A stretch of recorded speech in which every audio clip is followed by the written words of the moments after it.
Today we're going to talk about hypoglycemia. There's several different types of hypoglycemia, so let's talk about all of them. Let's start with discussing hypoglycemia without symptoms. So let's say, for example, you notice your blood sugar's very low, but you feel fine. There's no symptoms. This usually occurs when you're doing the ketogenic diet or you're doing fasting. Now, the way they define hypoglycemia, if you're a diabetic, is blood sugars less than 70. And that would be milligrams per deciliter. Not that you need to know that, but that's what it is. If you're not a diabetic, if you have blood sugars less than 54, they consider you having hypoglycemia. But when you start a ketogenic plan and you're not consuming large amounts of carbs anymore, your body's going to burn ketones and fat and no longer dependent on glucose. The amount of glucose that you need, your liver makes. And so your blood sugars are going to go pretty low. They can go below 54. They can even go 45. And so the question is that dangerous? Well, it really depends on if you truly have hypoglycemia.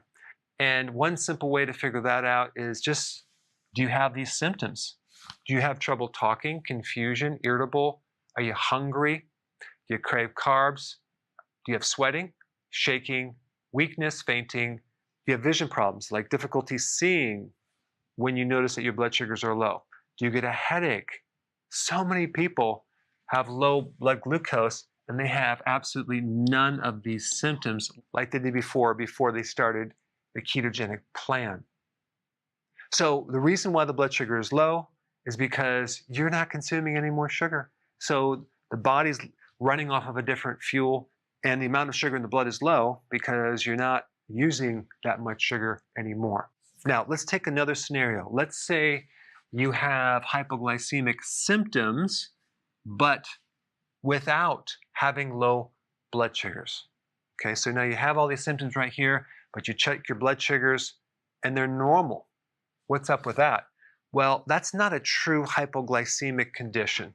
They call it either pseudo-hypoglycemia, which is kind of like a false hypoglycemia, or another word for it would be idiopathic postprandial syndrome, which is a fancy term for having your blood sugars drop after you eat, about 2 to 4 hours after you eat, and they don't know what caused it, so they call it idiopathic, which means unknown cause. So you do have some of these symptoms, but your blood sugars are normal. And the reason why this occurs is because there is a problem with your insulin receptors, something called insulin resistance. So over the years, when you consume a lot of carbs and you constantly have a stimulation of insulin over and over and over again, the receptors for insulin start to become downgraded, so they don't work anymore. So then your body makes more insulin, more insulin. So we have a situation where we have hyperinsulinemia. That means too much insulin in the blood, which normally is supposed to push the blood sugars down, but the receptor is blocking it. So it's not really connecting into the cell. So we have a situation where we have dysfunctional insulin. So we have the symptoms, yet we have normal blood glucose. So in one part of the body, we might have high levels of insulin.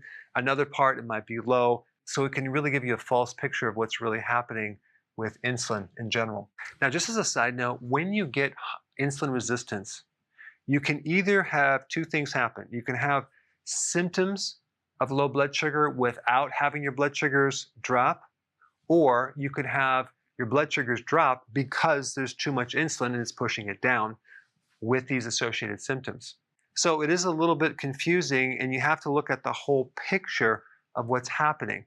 But the cool thing is the solution is just the same, which I'm going to get to in a second. Now, there's also something called reactive hypoglycemia. Now, the difference between this and regular hypoglycemia, which is actually called spontaneous hypoglycemia, really has to do with this is related to after you eat, and the other one relates to when you're fasting.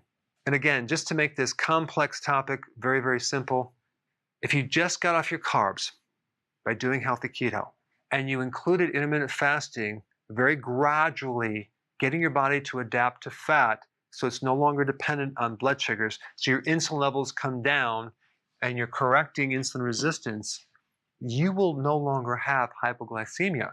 Now, if you look up what to do for hypoglycemia in a medical textbook, it may tell you different things based on if you're not a diabetic or you're diabetic. In Merck's manual, it actually suggested to consume more protein and a low-carb diet, which I agree that would be a good solution. It may not fully resolve unless you continue this and you maybe have moderate protein, low carb, and then you also do fasting, but it's going to greatly help you because part of the breakdown of protein does turn into glucose. So it can greatly help your blood sugars.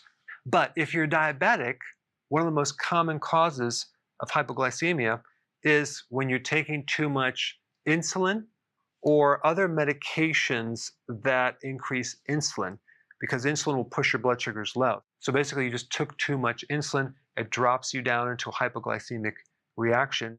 And so the medical recommendation would be frequent eating or keep some candy in your pocket to quickly raise your blood sugars. My suggestion for both of these situations, which again, check with your doctor before doing this, in addition to these other types of hypoglycemia, is simply to get on a ketogenic diet, because the main problem with hypoglycemia, which is low blood glucose, is the high insulin that's pushing it down.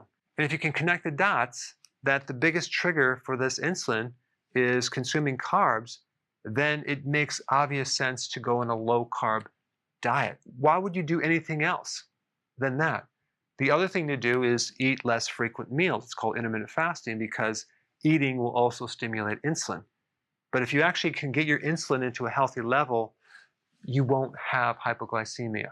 And when you start the ketogenic plan, just realize that your blood glucose will come down because you're no longer living on sugar.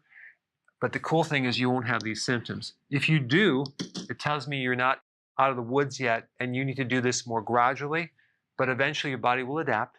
It'll burn more fat fuel and less sugar fuel, and you won't have these symptoms, but you will have low blood glucose. Before you go real quick, I have a course entitled How to Bulletproof Your Immune System. It's a free course. I want you to take it, and here's why. Here's you. Here is your environment. Everyone is focused on this over here, avoiding your environment. But what about here? What about strengthening your immune system? That's what's missing. This course will show you how to bulletproof yourself, and so you can tolerate and resist your environment much better by strengthening your own immune system. I put a link down in the description right down below. Check it out and get signed up today. Hey, before